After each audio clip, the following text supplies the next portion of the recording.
Hey, I'm seeing this meme go around in a variety of different forms, and I'm seeing some people I know share it.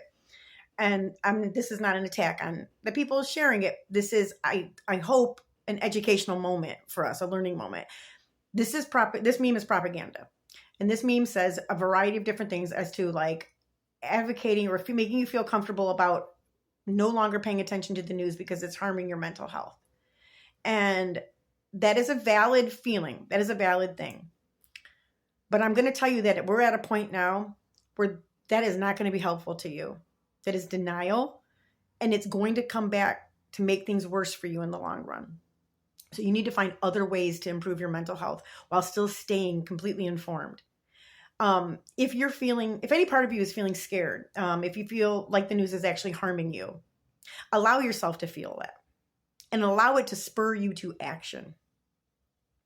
That is what your feelings are telling you. They're telling you you need to do something because you are in danger, and you need to learn to trust your gut and to understand that what you need to do right now more than anything is to do something. And that something isn't to pretend it's not there. And I'm going to say something that's going to piss a lot of people off. White women have a very long history of hiding from things. We have a very long history of not wanting to know the dirty work that got us to the things that we benefited from. We have a long history of burning their husbands' clothes when they come home with blood on them. A long history of packing the picnic to eat at the feet of somebody who's hanging in a tree because they were lynched. And I want you to think about that history and think about the fact that it's important to break that now. The time has come. White women, we need to be in this fiercely. If not for ourselves or for anyone else, maybe for our children's future, I don't know. Find the thing that means something to you. Do it for God. I don't know. I want you to know that if we don't start pushing checks and balances, we're going to completely lose everything that we have, that we like about how we live. That's going to happen. The poor, the sick, some of these people are going to end up dead because of our inaction right now in this moment. You're not going to be allowed to have the religion of your choice, the sexual orientation of your choice, the gender of your choice. You're not going to have the occupation of your choice. All of these things get lost in an authoritarian regime, with a fascist government. We will lose all the things that bring us joy. You will not have access to the things that can actually help your mental health.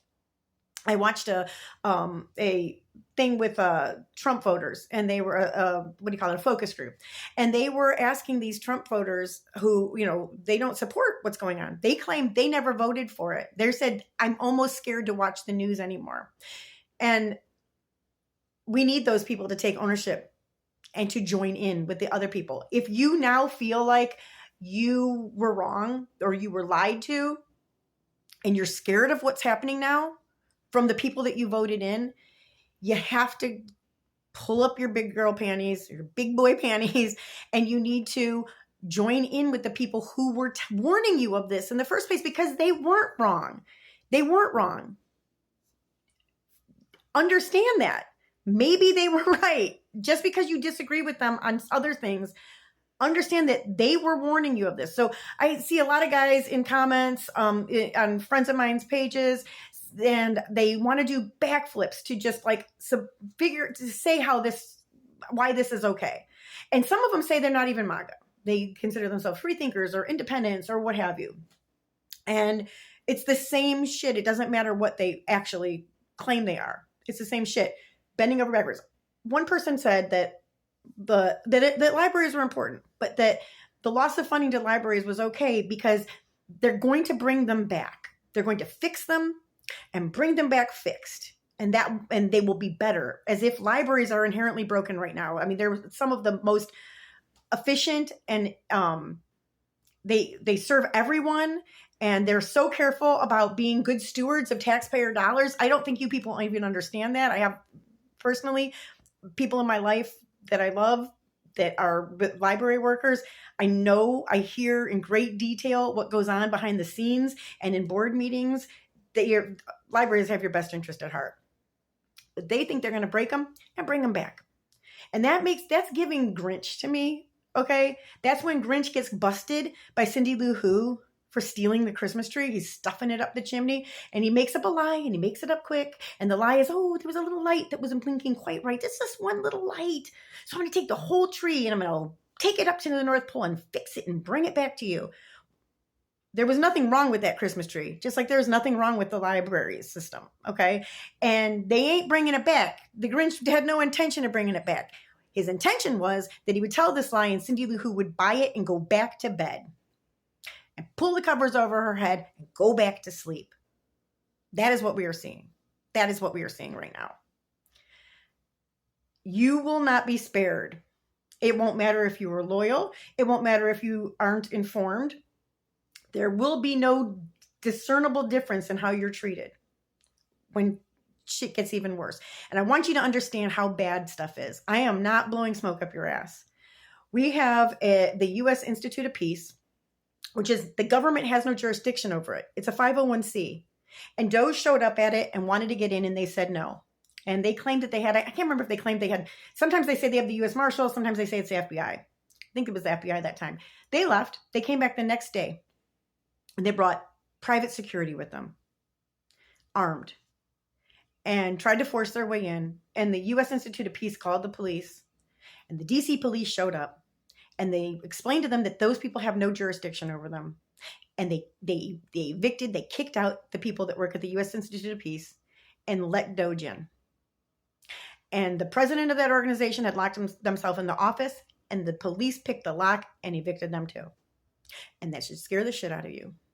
Because if they can do that to that 501c, just because it's in Washington, D.C. and it has U.S. Institute in the name, they can do it to any 501c. And a lot of us depend on 501cs.